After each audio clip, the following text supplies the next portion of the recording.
하나님 말씀 전하도록 하겠습니다. 이런 제목의 책이 있습니다. Your God is too small. Your God is too small. 한국말로는 번역되지 않은 책입니다. 굳이 번역한다면 당신의 하나님은 너무 작다, 이렇게 번역할 수 있겠죠. 존 필립스라는 영국의 신학자가 쓴 책인데요, 상당히 오래된 책입니다. 1961년에 나왔으니까 아주 오래된 책입니다. 제가 하나님 이미지와 기도에 대해서 학위 논문을 쓰면서 도서관을 쫙 찾아다니다가 이 책을 발견했습니다. 이 책은 하나님의 이미지에 대해서 나온 최초의 신학서적이다 할 정도로 아주 중요한 가치가 있습니다. 이 책에서 저자는 무슨 얘기를 하냐면, 많은 크리스찬들이 주일학교 때 만난 그 작은 하나님을 계속 킵하고 있다는 거예요. 계속 간직하고 있다는 거예요. 그리고 그 하나님을 붙잡고 어른이 된 다음에도 신앙생활을 계속 한다는 겁니다. 어른이 된 다음에는 세계가 커졌기 때문에 거기에 맞는 하나님의 이미지를 갖고 신앙생활을 해야 되는데, 어렸을 때 하나님을 꼭 붙잡고 그대로 신앙생활을 한다는 것입니다. 그러다 보니까 자신의 현실과 하나님이 이제 맞지 않는 거죠. 자신의 삶을 하나님이 충분히 설명할 수 없는 그런 지점에 도달하게 되는 거죠. 그러니까 큰 하나님, 리얼 갓을 만나지 못하고 어렸을 때 작은 하나님을 붙잡고 산다는 거예요. 이 어렸을 때 붙잡은 작은 하나님이 리얼 갓, 진짜 하나님, 큰 하나님을 만나는데 영적인 방해물이 된다. 이 책에서 그런 얘기를 합니다. 특별히 저자는 어린 시절에 우리가 만난 하나님을 온실의 하나님 이렇게 부릅니다. 온실의 하나님이다. 핫하우스 갓, 온실의 하나님이다, 이렇게 부릅니다. 온실의 하나님을 내가 갖고 있기 때문에 진정한 하나님을 만나지 못한다는 거죠. 온실의 하나님은 온실 안에서는 문제가 없어요. 근데 온실 밖에 나가면 이 하나님이 워킹하지 않는 거죠. 근데 우리가 살아가는 현실은 온실이 아니라 현실이잖아요. 리얼리티로 우리는 살아가잖아요. 우리 현실에서는 바람도 불고 비바람도 치고 많은 어려움과 고난이 연속해서 일어나는 것이 우리의 삶이잖아요. 근데 온실의 하나님으로는 이게 도대체 해석이 되지 않는다는 것이죠. 그래서 이 온실의 하나님을 붙잡고 이렇게 살면서 우리가 이 하나님은 나한테 맞지 않아, 이 현실에 맞지 않아, 그렇게 생각한다는 거예요. 하나님은 저 하늘에만 계시고 우리 현실 속에는 안 계셔, 이런 생각을 하게 된다는 것이죠. 여러분 어떻습니까? 여러분의 하나님은 너무 작지 않으신지요? 착한 아이에게 선물 주고 나쁜 아이에게 선물 안 주는 이 산타클로스 같은 하나님을 여러분 혹시 아직도 믿고 계신지요? 항상 나를 따라다니면서 나를 감시하고 내가 잘못하면 벌 주는 경찰관 같은 하나님을 아직도 여러분은 붙잡고 계신지요? 내가 어려움을 겪을 때 어디선가 지켜보고 있다가 확 나타나서 어려움에서 나를 꺼내주는 슈퍼맨 같은 하나님을 아직도 여러분 믿고 계신지요? 이 산타클로스 같은 하나님, 경찰관 같은 하나님, 슈퍼맨 같은 하나님은 어린 시절에 우리가 믿었던 하나님입니다. 그런데 어떻습니까? 이 하나님으로 우리의 현실이 다 해석이 됩니까? 해석이 되지 않죠. 여러분이 살아보셨지만 알겠지만 현실은 항상 그렇게 흘러가지 않습니다. 그렇게 흘러가지 않아요. 이런 일을 여러 번 겪게 되면 우리 크리스찬들이 어떤 생각하게 되면, 하나님은 현실에 맞지 않아, 저 하늘에서는 맞을지 모르지만 땅에서는 안 맞는 분이야, 이렇게 생각하는 거죠. 그래서 하나님에 대한 신앙이 약해지는 거예요. 또는 심한 경우에는 하나님에 대한 신앙을 완전히 버리기도 한다는 것입니다. 마치 이런 겁니다. 내 발이 커졌어요. 그래서 신발이 작아졌어요. 그럼 어떻게 해야 되죠? 신발을 바꿔 신어야 되죠. 근데 우리는 그렇게 안 하고 자꾸 신발이 작다고 불평하는 겁니다. 그리고 아예 신발 자체를 버리게 되는 거죠. 내 발이 컸으니까 나에게 더 큰 신발이 필요하구나, 더 큰 하나님에 대한 이해가 필요하구나 하는 것을 생각하지 못한다는 것입니다. 특히 구약 성경의 예언자들은 이 문제를 여러 곳에서 다루고 있습니다.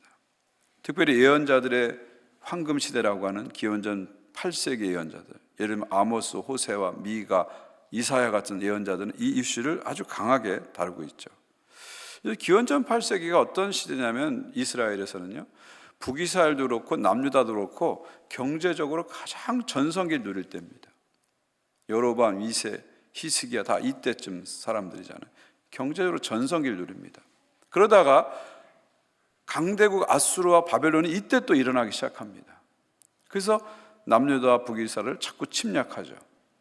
그래서 결국은 아수르는 북이스라엘을 멸망시켜 버립니다. 그리고 바벨론은 남유다를 계속 침공합니다. 그러면서 이스라엘 백성들 안에 가졌던 하나님에 대한 생각이 무너지는 경험을 합니다.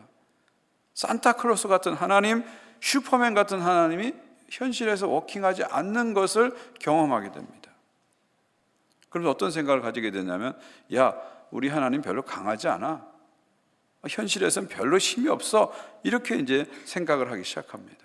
그러면서 눈을 어디로 돌리냐면 우상에게 눈을 돌리는 거예요. 야, 우리 하나님 별로 아닌데, 저 바벨론의 하나님 더 세 보이는데, 저 아수르의 하나님이 더 세 보이는데 하면서 우상에 눈을 돌리고 우상 숭배를 하기 시작합니다. 이렇게 한번 선을 넘으니까요, 이제 막 나갑니다. 하나님을 아주 작게 생각합니다. 자기 마음대로 주무를 수 있고 자기 마음대로 조종할 수 있는 그런 존재로 생각하죠. 그러니까 하나님을 창조주 하나님, 하나님으로, 크신 하나님으로 보지 못하고 그냥 피조물과 비슷한 차원의 존재로 보기 시작합니다. 하나님 무시하고 그냥 하나님을 자기 주머니에 넣고 마음대로 주무를 수 있는 그런 정도의 분으로 생각하면서, 그러면서도 하나님 나는 믿고 있다고 착각하고 살아가는 거죠. 예언자들은 이 문제를 아주 집중적으로 통찰하고 그리고 책망하면서 다루기 시작합니다. 이것을 특별히 집중적으로 다룬 선지자가 이사야 선지자인데요, 이사야 29장 16절 말씀 보십시오. 너희의 패역함이 심하도다. 토기장이를 어찌 진흙같이 여기겠느냐. 진흙을 받은 물건이, 지음을 받은 물건이 어찌 자기를 지은 이에게 대하여 이르기를 그가 나를 짓지 아니하겠다 하겠으며, 빚음을 받은 물건이 자기를 빚은 이에게 대하여 이르기를 그가 총명이 없다 하겠느냐. 무슨 말입니까? 당시 하나님 백성들의 가장 큰 착각과 오해는 뭐예요? 토기장이를 진흙처럼 여기는 거예요.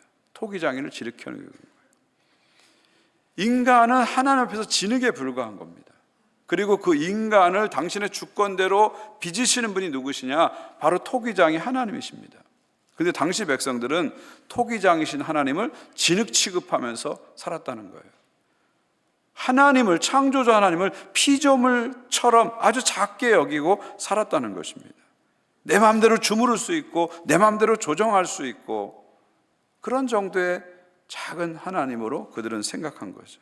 자기들의 머리 사이즈에 맞는 그런 작은 하나님을 믿으면서 마치 진짜 하나님을 믿고 있는 양 착각을 했다는 것입니다.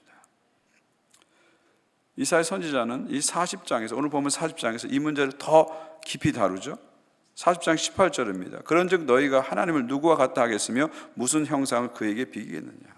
자꾸 하나님을 누구 같다고 자꾸 얘기하지 말라는 겁니다. 무슨 우상 형상에 비교하지 말라는 것입니다. 왜 자꾸 하나님을 피조물 수준으로 자꾸 생각하느냐 하는 거예요. 왜 하나님을 피조물처럼 작게 여기느냐, 이렇게 지금 이사야가 말하는 거죠. 19절 보십시오. 우상은 장인이 부어 만들었고 장색이 금으로 입혔고 또 은사슬을 만든 것이니라. 이게 무슨 말입니까? 우상이 아무리 화려하고 아무리 거대해도 결국 돌로 만든 것이고 쇠로 만든 것이고 나무로 만든 것이라는 거예요. 그 외에 도금한 거예요. 도금한 거예요. 그러니까 아무리 화려해도 아무리 거대해도 우상은 우상이라는 거예요. 사람이 만든 우상이라는 거예요. 그런 우상과 참 하나님을 어떻게 비교하느냐, 그런 말이에요. 우상이 아무리 거대해도 그 안엔 생명이 없잖아요. 그런데 생명의 주인이시고 생명의 창조주이신 하나님과 어떻게 우상을 비교하느냐 말씀하는 거죠. 21절 보십시오. 너희가 알지 못하느냐, 너희가 듣지 못하느냐, 태초부터 너희에게 전하지 아니하느냐, 땅의 기초가 창조될 때부터 너희가 깨닫지 못하느냐. 무슨 말입니까? 우상은 사람이 만들었지만 창조주 하나님은 사람을 만들고 세상을 만들었다는 것입니다. 하나님은 창조주시고 우상은 피조물이고 우리도 피조물이다. 왜 이걸 깨닫지 못하느냐? 가장 기본적인 진리를 가지고 이사야 선지자가 당시의 백성들에게 지금 호소하고 있는 것이죠. 22절입니다.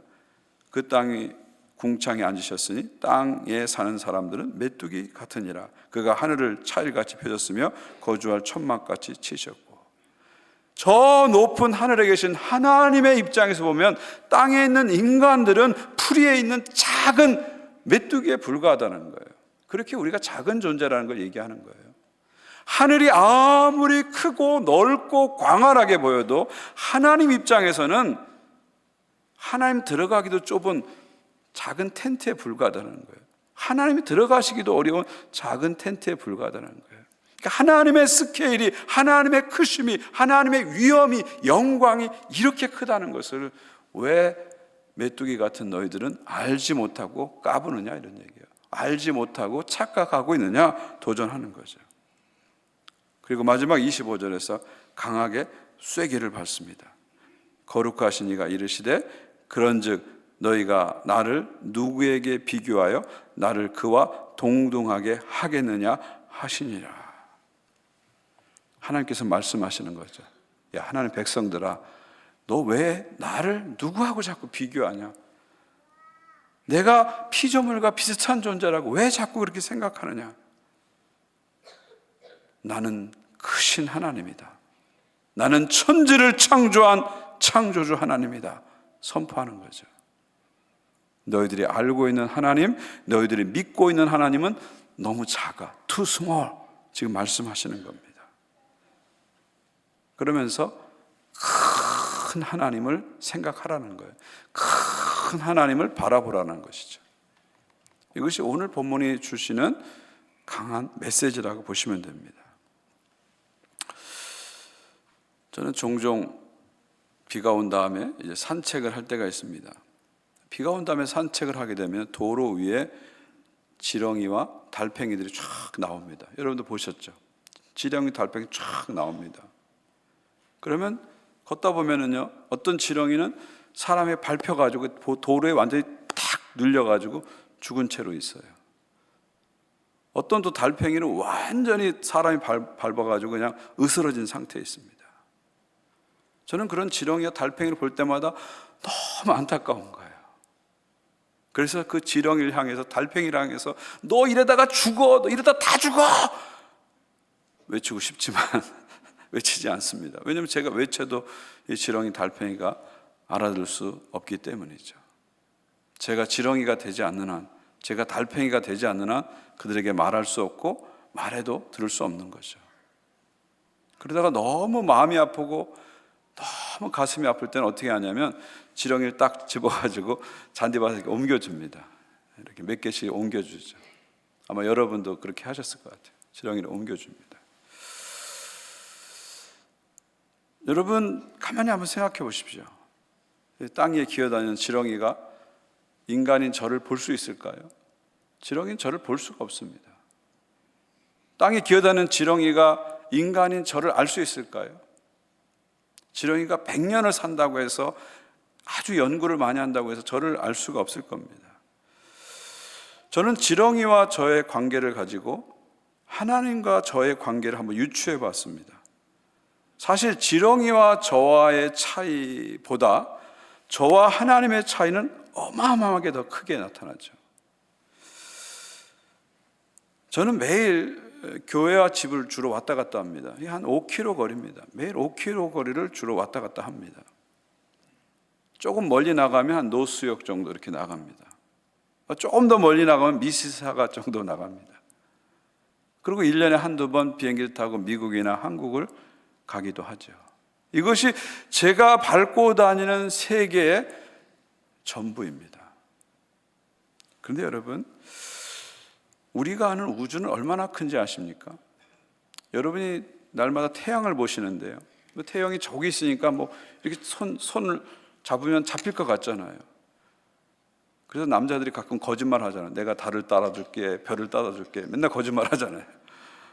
여러분, 태양이 저 앞에 있어 바로 앞에 있는 것 같지만요, 태양과 우리의 거리가 어느 정도 거리냐면요, 여러분 좀 이해하기 쉽게 좀 설명드리면 토론토에서 윈저까지가 한 300km 좀 넘습니다. 토론토에서 윈저 가는 거리에 50만 배가 더 멀어요. 여기서 태양까지 거리가. 이게 어느 정도 거리냐면요, 100km 시속의 자동차를 타고 태양까지 가는데 얼마나 건지 아세요? 170년이 걸려요. 170년. 감사합니다. 놀래주셔서. 이런 반응 참 좋습니다. 170년이 걸려요. 심지어 초음속, 아주 최고로 현재 개발된 최고의 비행기를 타고 가도 무려 20년이 걸려요. 저 바로 앞에 있는 태양에 가는데 자동차라고 하면 170년이 걸리고 비행기로 가면 20년이 걸리는 그런 거리에 태양이 있는 겁니다. 근데 더 놀라운 것은 뭐냐면요, 이 태양이라는 별은요, 우리 은하계 전체의 한 별인데, 우리 은하계 전체로 보면 태양은 아주 작은 별이에요. 아주 작은 별이에요. 그럼 우리 은하계는 얼마나 크냐? 우리 은하계 안에 1000억 개의 별이 있어요. 1000억 개가. 근데 우리 은하계의 그 반경이 어느 정도 되냐면 10만 광년입니다. 10만 광년. 아마 여러분이 10만 광년을 이해하지 못하실 거예요. 여러분, 빛이 1초에 얼마나 가죠? 30만 킬로 갑니다. 빛이 1초에 30만 킬로 가는데 그 빛이 10만 년 가야 도달하는 거리가 우리 은하계의 크기입니다. 빛이 1광년이면 1초에 30만 킬로 가는 빛이 1광년이면 얼마나 가냐면요, 우리 키로수로 환산하면, 키로수로 아니면 9조 4,608킬로를 갑니다. 9조 4,608킬로를 가요. 1년에 9조 4,608킬로로 가는 빛이 10만 년을 가야 도달하는 곳이 우리 은하계라는 거예요. 태양계가 있는 우리 아워 갤럭시, 우리 은하계라는 겁니다. 근데 여기서 끝나는 게 아니고요, 이 우주 안에는 우리 은하계 같은 은하계가 무려 1000억 개가 있다는 겁니다. 무려 1000억 개가 있다는 거예요. 이 정도에 되면 우리가 우리의 머리로 도저히 상상이 안 되죠. 우주의 크기가 상당히 안 됩니다. 지금 현재까지 현재 우주 과학 기술로 관측 가능한 우주의 크기가 930억 광년입니다. 자꾸 억걱하니까 여러분이 이해가 잘 안 되실 거예요. 생각해 보세요. 1년에 9조 4,608km를 가는 빛이 930억 년을 가야 지구의 끝이 온다는 거예요. 우주의 끝이 온다는 거예요. 근데 학자들이 말하는 건 뭐냐면 그것도 우주의 끝이 아니라는 겁니다. 그것도 우주의 끝이 아니라는 거예요. 그것은 인간의 과학기술로 측정 가능한 끝이라는 겁니다. 그리고 그 너머에 더 광활한 우주가 있고 지금 관측할 수 있는 우주는 그 중에 극히 일부분이다, 이렇게 말하는 거죠. 그러니까 아직까지도요, 어떤 연구로도 우주의 크기가 유한한지 무한한지 알 길이 없다는 것입니다. 확실히 알 수 있는 것은 우주가 끝이 없거나 또는 끝이 있되 인간이 상상할 수 없을 만큼 엄청나게 크다는 거예요. 좀 이해가 되세요? 저도 뭔 소리인지 모르고 지금 하고 있고 여러분도 뭔 소리인지 모르고 듣고 계신 거예요.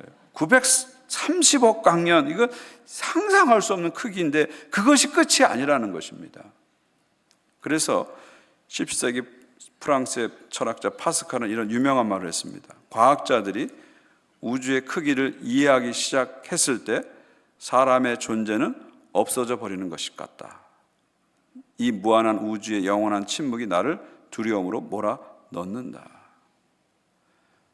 그러니까 우리가 하나 앞에서 나는 아무것도 아닙니다. I'm nothing. 난 아무것도 아닙니다. 저는 먼지만도 못합니다. 이렇게 고백하는데 이게 그냥 수사학적인 표현이 아니라 그냥 겸손의 표현이 아니라 실제라는 거예요. 사실 먼지보다도 하나 앞에서 우리는 더 작고 작은 아무것도 아닌 존재라는 것을 우리는 알아야 된다, 그런 얘기입니다. 930억 광년보다 더 크신 우주를 만드신 하나님 앞에서 기껏해야 10km, 20km 반경을 바글바글 돌아다니는 개미만도 못한 더 작은 존재인 우리라는 것이죠. 그런 우리가 하나님을 안다? 가소로운 얘기죠. 하나님을 체험했다? 사실은 웃기는 얘기죠. 하나님이 얼마나 크신지를 우리는 알아야 된다는 것입니다. 여러분, 영성이 깊어진다는 것은 무엇일까요? 영성이 깊어지면요, 나의 작음을 알기 시작합니다. 그리고 그분의 크심을 알기 시작하죠. 영성이 깊어지면 깊어질수록 하나님이 얼마나 크신지를 알게 되고요, 그 크신 하나님 앞에 내가 얼마나 작은지를 알기 시작합니다. 그래서 영성이 깊어지면 자연스럽게 겸손해질 수밖에 없습니다. 여러분이 신앙생활 하면서 이런 갈등도 느끼시고 이런 시험에 들기도 하십니다. 그런데 어느 순간에 여러분이 하나님이 얼마나 크신 분이라는 것, 그분 앞에 내가 얼마나 작은 존재라는 것을 깨닫는 그 순간부터 놀랍게도요, 내가 느끼고 있는 갈등과 시험이 눈 녹듯이 서서히 사라지기 시작합니다. 또 여러분이 성경을 읽으시면서 도대체 믿을 수 없는 대목들이 나오죠. 또 성경을 읽으면서 도대체 받아들이기 어려운 그런 순간들이 옵니다. 근데 어느 순간에 하나님이 어마어마하게 크신, 내가 상상할 수 없이 크신 분이고 나는 그분 앞에 점도 안 되는 아주 작은 존재라는 것을 가슴으로 깨닫기 시작하면요, 성경이 읽혀지기 시작해요. 이해되기 시작해지고 믿어지기 시작합니다. 창세기부터 계시록까지가 술술술 풀려지기 시작하는 거죠. 저는 그래서 이것을 요즘 쓰는 말로 singularity, 특이점의 순간이다, 이렇게 보고 싶어요. 특이점의 순간이죠. 어느 순간 하나님의 크심이 확연하게 가슴으로 다가오고 내가 그 앞에서 얼마나 작은지를 확연하게 느끼기 시작하는 거예요. 가슴으로 이게 다가오는 거죠. 이게 바로 영적인 특이점, 스피리추얼 싱귤러리티가 오는 겁니다. 그 순간이 딱 오게 되면 내가 지금까지 막 붙잡고 갈등하고 고민하고 시험에 빠졌던 것이 아무것도 아니었구나, 풀려지기 시작합니다. 그리고 그 순간 하나 앞에 내가 겸손하게 새롭게 서기 시작하는 거죠. 그러면서 나의 삶의 태도가 조금씩 달라지죠. 사람들에 대한 태도가 조금씩 달라지죠. 성경을 읽는 태도가 달라지고 신앙생활하는 태도가 달라집니다. 저는 여기 계신 여러분들이 이런 영적인 특이점, 스피리추얼 싱귤러리티를 한번 경험했으면 좋겠습니다. 하나님이 얼마나 크신 분이고 나는 그 앞에서 얼마나 작은 존재라는 것을 마음으로 한번 느끼는 그 순간이 여러분 모두에게 결정적으로 왔으면 좋겠어요. 그래서 하나님 앞에서, 정말 사람 앞에서, 그리고 자연 앞에서 내가 얼마나 작은 존재라는 것을 온몸으로 온 마음으로 받아들이는 순간이 왔으면 좋겠어요. 그래서 이 작은 눈으로 보는 세계가 전부가 아니라는 사실을 우리가 솔직하게 인정하는 그 순간이 왔으면 좋겠습니다. 이 작은 머리로 내가 생각하는 것이 절대적으로 옳다는 이 착각이 와르르 무너지는 순간이 왔으면 좋겠어요. 그래서 전 존재로 하나님을 완전히 받아들이고 그분과 연결된 삶을 살아가고 그분과 함께 살아가는 삶을 살아가고 그분 앞에서 진정한 겸손이 무엇인지를 알면서 살아가는 그런 삶이 여러분 안에 열리기를 주님의 이름으로 축원드립니다. 그런데 여러분, 더 놀라운 것은 뭐냐면 이렇게 크신 하나님께서 우리를 위해서 이 땅에 오셨다는 것이죠. 930억 광년의 우주를 만드시고 그보다 훨씬 더 크신 하나님께서 가장 작은 자의 모습으로 가장 낮은 곳에 오셨다는 것입니다. 이것이 바로 우리가 기다리고 있는 성탄의 신비입니다. 저 하늘 높이 계신 크신 하나님께서 아주 작고 연약한 아기로 우리 가운데 오셨습니다. 낮고 천한 말규로 내려오셨습니다. 왜요? 나를 사랑하시려고, 나를 살리시려고 사랑으로 우리에게 다가오셨습니다. 저 높은 하늘에서 이 낮은 곳으로 저 크신 하나님께서 이 작은 자로 우리 가운데 오셨습니다. 우리가 성탄을 기다리면서 이 놀라운 성탄의 신비, 사랑의 신비를 가슴에 새기면서 성탄절을 보냈으면 좋겠습니다. 오늘 우리는 성찬을 합니다. 성찬을 합니다. 성찬은 뭐냐면 930억 강년보다 더 크신 그 하나님께서 작은 빵 속으로 들어오시는 거룩한 순간입니다. 작은 포도주 속으로 들어오는 거룩한 순간이죠. 그 크신 하나님의 사랑이 이 작은 빵과 포도주 속으로 들어와서 내가 오늘도 그리스도를 먹고 그리스도를 마시면서 구원에 감사하고 감격하는 예식이 바로 성찬의 예식입니다. 이 작은 내가 크신 하나님께 나가는 예식이 성찬 예식이 아니라 크신 하나님이 이 빵과 포도주 안에 들어오셔서 작은 내 안으로 들어오시는 그 거룩한 순간이 바로 성찬의 예식이죠. 그래서 성찬은 사랑의 예식입니다. 오늘 성찬식을 거행하는데요, 오늘 성찬식을 대하실 때 그냥 대하지 마시고요, 이 안에 하나님이 오셨구나, 이 안에 하나님이 그리스도로 임하셨구나, 사랑이 오셨구나, 크신 하나님이 이 작은 나를 위해서 사랑으로 오셨구나, 그것을 마음으로 느끼시면서 또 고백하시면서 성찬을 받으시면서 성찬을 통해서 하나님의 크신 사랑을 다시 한번 경험하는 여러분 모두가 되시기를 주님의 이름으로 축원드립니다.